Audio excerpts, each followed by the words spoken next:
আসসালামু আলাইকুম, সবাই কেমন আছেন? আজকে আমি বানাবো পিঠা বা নাস্তা। তার জন্য এখানে আমি প্রথমে চুলার মধ্যে পানি বসিয়ে দিলাম, সাথে দিলাম স্বাদ মতো লবণ, দিয়ে দিলাম 4টে এলাচ, 4 টুকরো দারুচিনি, 2টা তেজপাতা, আর দিলাম কোরানো নারকেল আমি এখানে ব্লেন্ড করে রেখেছি। আর দিয়ে দিব এখন চিনি। চিনিটা আপনাদের স্বাদ মতো দিবেন, কমিয়ে বাড়িয়ে। আমি এখানে প্রায় 2 কাপ চিনি দিয়েছি। এখন আমি ভালো করে ফুটিয়ে নিব। বলক আসার পরে প্রায় 5 মিনিটের মতো আমি ফুটিয়ে নিব। তারপরে দিয়ে দিব ময়দা। আমি ময়দা দিব, আপনারা চাইলে চাউলের গুঁড়াটা দিবেন, চাউলের গুঁড়া দিলেও টেস্টটা ভালো আসে। আর আপনারা চেষ্টা করবেন নারকেলটাকে কোরানোর পরে ব্লেন্ড করতে বা পাটার মধ্যে বেটে দেওয়ার জন্যে। এই যে আমার ফুটানো হয়ে গেছে, এখন আমি দিয়ে দিব ময়দা।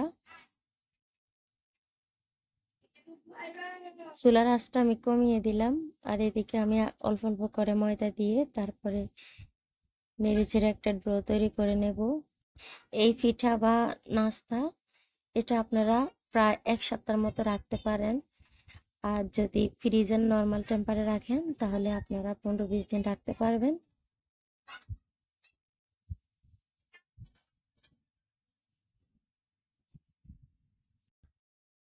এই যে আমার ডোটা তৈরি হয়ে গেছে, এখন আমি চুলা থেকে নামিয়ে ফেলবো।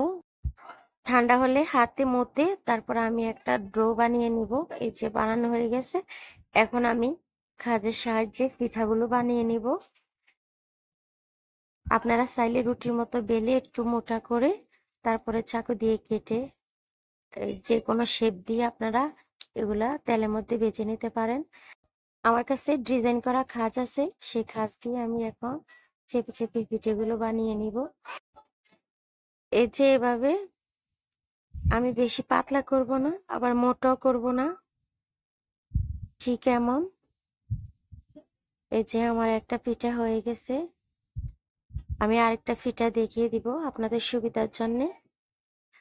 এই যে আমি আরেকটা ডিজাইন নিয়েছি, এভাবে আমি সবগুলো পিঠা বানিয়ে নিব। আমি আবারও বলছি, আপনারা চাইলে রুটির মতো বেলে তারপর আপনারা ডিজাইন করে নিতে পারেন। যেমন পিঠা বানানো হয়ে গেছে সবগুলো, এখন আমি তেলের মধ্যে সবগুলো পিঠা বেজে নিব। তার জন্য আমি চুলাতে একটা প্যান বসিয়ে দিলাম, দিয়ে দিলাম তেল। এই যে তেলটা গরম হয়ে গেছে, আমি দিয়ে দিলাম পিঠাগুলো।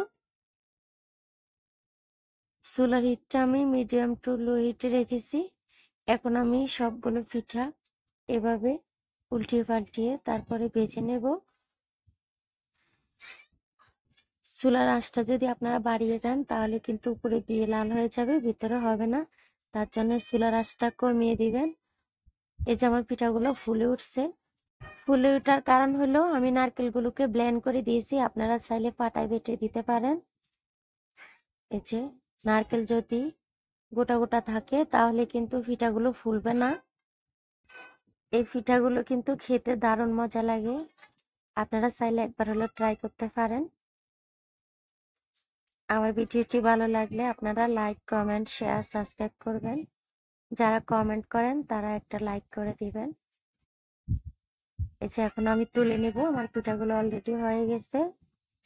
আমি আর লাল করব না, উঠানোর পরে কিন্তু লাল হয়ে যাবে। এই যে আমার ভাজা হয়ে গেছে সবগুলো পিঠা। আজ এই পর্যন্ত, সবাই ভালো থাকবেন। আল্লাহ হাফেজ।